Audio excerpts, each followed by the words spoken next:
Voici un manchot. Il vivait dans un enclos, dans un zoo, ou peut-être dans un centre de recherche, ou encore dans un aquarium. Bref, il faisait sa vie, il dormait paisiblement, quand soudain, des inconnus ont fait irruption dans l'enclos. Ils ont recouvert le manchot d'une chemise, ils l'ont chargé dans une voiture, ils l'ont conduit quelque part, puis ils l'ont abandonné à un endroit inconnu. Un endroit effrayant, froid et mystérieux. Le vaste océan, loin de sa compagne et de ses petits. Notre manchot est complètement seul. Il y a des prédateurs partout qui n'attendent qu'une occasion de le manger. Certes, il y a aussi des poissons, mais ils ne vont pas lui sauter dans le bec. Lentement, très lentement, le manchot meurt de stress, de peur et de faim. Bon, c'est quoi ce délire ? Tout ça est la conséquence des actions de certains activistes qui veulent laisser le choix au manchot. Manchot, tu es maintenant libre de choisir comment tu vas mourir. Super. Un mot d'avertissement. Cette vidéo n'a pas pour but d'insulter les amoureux des animaux, mais de montrer qu'être militant écologiste est compliqué. Alors, prenons un café et regardons ce que je vous ai préparé.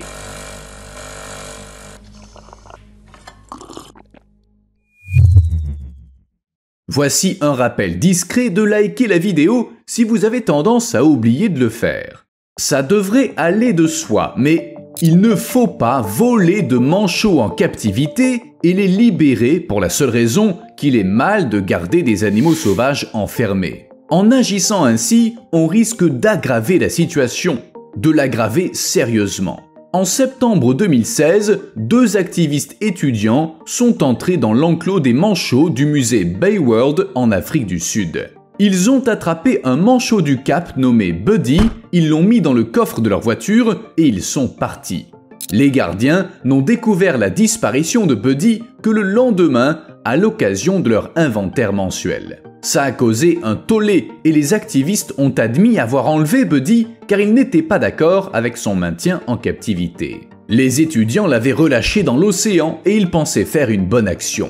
Mais ils n'avaient pas tenu compte d'un petit détail. Ce manchot ignorait comment attraper des poissons seuls.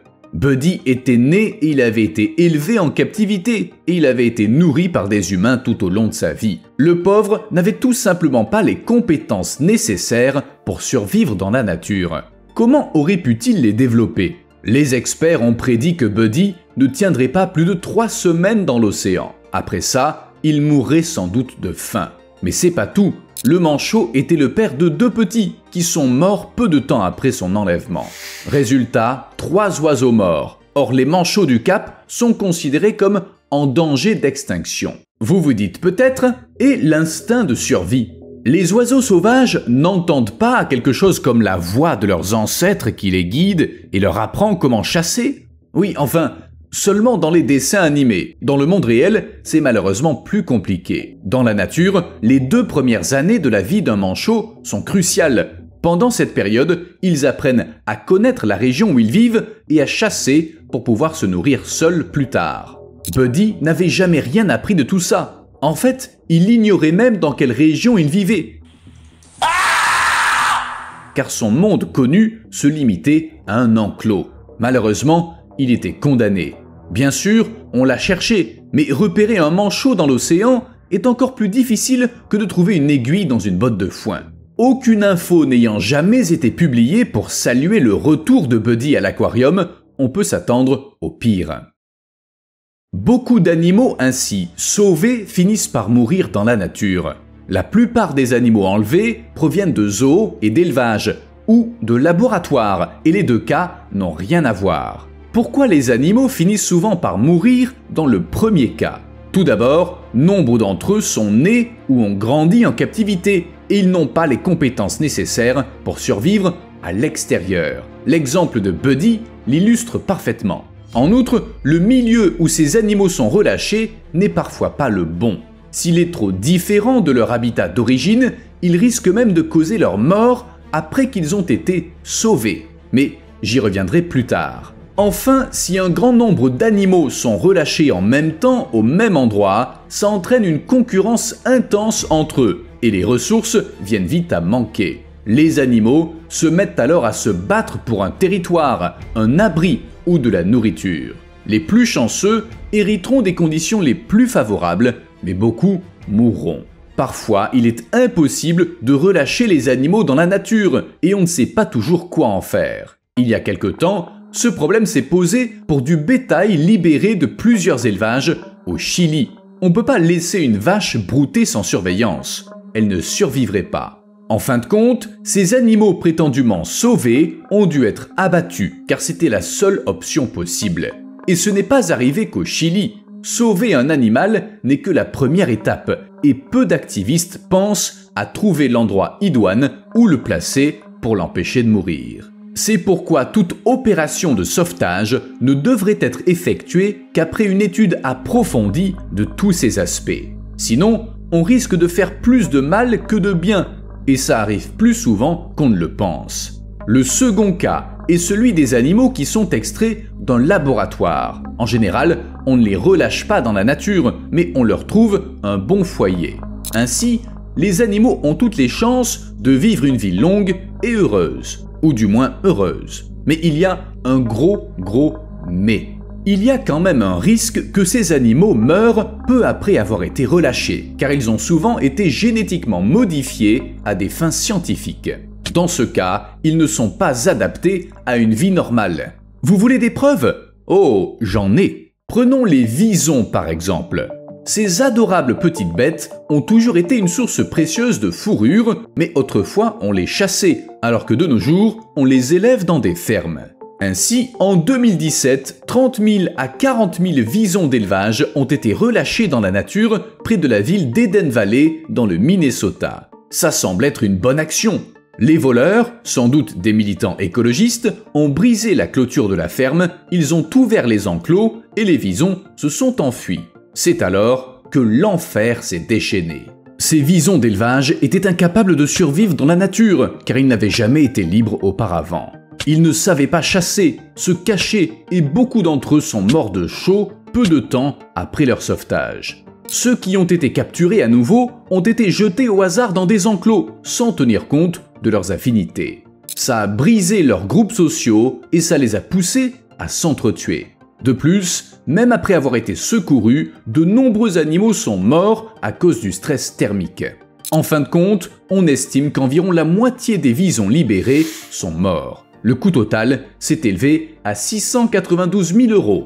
Il n'y a pourtant pas eu beaucoup de dégâts matériels, c'était la valeur des seuls visons. S'il se souciait vraiment des animaux, il n'en relâcherait pas des milliers pour qu'ils meurent de chaud, a déclaré le shérif du comté. Avec un groupe de voisins, il a passé de nombreuses heures à ramasser les visons morts. Et c'est pas le seul cas de libération bâclée. En 1998, dans le Staffordshire, des activistes ont relâché 8000 visons. Alors que la police et les fonctionnaires du ministère de l'Agriculture tentaient d'attraper les visons à l'aide de filets, les fermiers se contentaient de leur tirer dessus. De nombreux visons se sont retrouvés sur les routes. Et quand je dis nombreux, je veux dire que les routes ont dû être barrées. Sans compter que relâcher des milliers de visons d'élevage peut avoir des effets dévastateurs sur les écosystèmes environnants. Les visons, tout à leur survie, perturbent l'équilibre entre prédateurs et proies, et certains se mettent même à attaquer les poules. Ils peuvent également transmettre des maladies aux animaux sauvages. Les conséquences peuvent être encore plus graves. En 2004, des représentants du Front de libération des animaux se sont introduits dans un labo de l'université de l'Iowa. Ils ont libéré 400 animaux, dont des souris et des rats, et ils ont renversé des substances dangereuses. C'était censé être un sauvetage, mais de nombreux animaux sont morts à cause des produits chimiques. L'université, bien sûr, a condamné l'acte et l'a qualifié de vandalisme. Les animaux s'y trouvaient à des fins scientifiques et les recherches devaient profiter aussi bien aux humains qu'aux autres animaux. Les militants ont nié être à l'origine de la fuite de produits chimiques dangereux et être responsables de la mort des animaux. Pour être honnête, l'histoire s'est déroulée il y a 20 ans et il est difficile de tirer le vrai du faux. Peut-être même qu'il n'est rien arrivé aux rats et aux souris, mais il est difficile d'en être certain. Le cas des animaux de laboratoire est toujours compliqué. Ils sont élevés pour servir de cobayes, ce qui signifie que leur vie est très brève, peu importe qu'ils se trouvent dans un labo ou non. En 2013, des militants se sont introduits dans les labos de l'université de Milan, ils ont échangé les étiquettes des cellules de souris et de lapins et ils ont emporté une centaine de rongeurs. Cette action d'une durée de 12 heures a attiré l'attention du public, mais aussi réduit à néant des recherches sur l'autisme, la schizophrénie et d'autres troubles mentaux. Les actions des militants ont ruiné des années de travail important. Et surtout, la plupart des rongeurs secourus sont sans doute morts peu de temps après. Pour les besoins de la recherche, ils avaient un système immunitaire très faible. Les activistes clament quant à eux que tous les animaux ont été placés dans des foyers aimants. Que ce soit clair, je sais que tester des médicaments sur des animaux est une méthode loin d'être idéale. Mais bien souvent, c'est le seul moyen de déterminer si un nouveau traitement est sûr et efficace avant de l'utiliser sur l'homme. Et toutes les souris, tous les rats, tous les lapins, tous les animaux qui sont morts pour que les chercheurs obtiennent des résultats sont morts en vain. Ces résultats ont été perdus. Mais parfois, l'histoire se termine bien et les animaux sont sauvés après leur sauvetage. C'est vraiment magnifique, être sauvé après un sauvetage, ça résume bien cette vidéo. Miss Helen, un requin buffle de 40 cm de l'aquarium de San Antonio au Texas, vit dans un bassin où les visiteurs sont autorisés à la toucher. J'ignore si elle s'y sent bien, mais il y a quelques années, Miss Helen a été kidnappée d'une drôle de manière. On l'a placée dans une poussette, enveloppée dans une couverture et emmenée jusqu'au parking. Heureusement, les ravisseurs ont été rapidement retrouvés, le requin aussi, et il a été rendu à l'aquarium. Ce fut un véritable coup de chance, car les ravisseurs avaient placé le requin dans une eau beaucoup trop froide. La température aurait pu tuer Miss Helen, et si le personnel de l'aquarium n'avait pas réagi rapidement, l'histoire aurait pu mal finir. Mais pourquoi faire une chose pareille ? Eh bien, l'un des kidnappeurs, qui était 3, a affirmé qu'il voulait sauver le requin tout en reconnaissant qu'il s'y était mal pris. Et vous savez ce qui est le plus surprenant ? Il a déclaré qu'il avait l'intention de continuer à aider les animaux à l'avenir, mais d'une manière plus réfléchie. Drôle de personnage qui semble prêt à enfreindre la loi à nouveau. En tout cas, Miss Helen a eu de la chance, contrairement à d'autres animaux. En 2019, un conflit entre des militants et des éleveurs espagnols est allé bien au-delà d'un simple lâcher d'animaux suivi d'une manifestation. Il s'est transformé en un véritable film d'action avec poursuite en voiture, coups de feu et apparemment la mort accidentelle d'une centaine d'animaux. Tout a commencé comme d'habitude. Une cinquantaine de militants écologistes avaient réussi à voler 16 lapins dans une ferme. Mais l'éleveur a ensuite affirmé que le vol avait entraîné la mort de 97 lapins en raison du stress. 5 lapines gestantes sont mortes, 2 lapines allaitantes ont été blessées à la colonne vertébrale et 3 autres lapines ont avorté. C'est pas vraiment le résultat qu'on attend d'un sauvetage. Quelque part, c'est à la fois triste et amusant. En fin de compte, près de 100 animaux sont morts, pour la plupart des fœtus ou des nouveau-nés. Tout ça car les lapins d'élevage sont des animaux très sensibles au bruit et au stress. Les militants accusés, évidemment, ont nié les faits et parlé de calomnie. Ils sont restés moins de 5 minutes dans la ferme, en présence d'un vétérinaire, et ils n'ont pris que de jeunes lapins, sans approcher les mères et leurs petits, comme l'affirmait l'éleveur. Franchement, l'histoire n'est pas claire. Mais au contraire des défenseurs des animaux qui essaient d'apprendre de leurs erreurs, les touristes ne le font jamais, et ça conduit à des tragédies. En 2016, 2 touristes ont vu un bébé bison dans le parc de Yellowstone et ils ont cru qu'il était en train de mourir de froid. Alors, ils ont décidé de le sauver. Une idée brillante a succédé à une autre. Ils ont mis le petit bison dans le coffre de leur voiture et ils l'ont conduit jusqu'au poste des gardes forestiers. Imaginez leur tête quand ils ont vu ça. Les gardes ont tenté à plusieurs reprises de réintégrer le nouveau-né dans le troupeau, mais sans succès. Au lieu de retrouver sa mère, il a erré seul, essayant de s'approcher des gens, marchant sur la route et créant toutes sortes de situations dangereuses.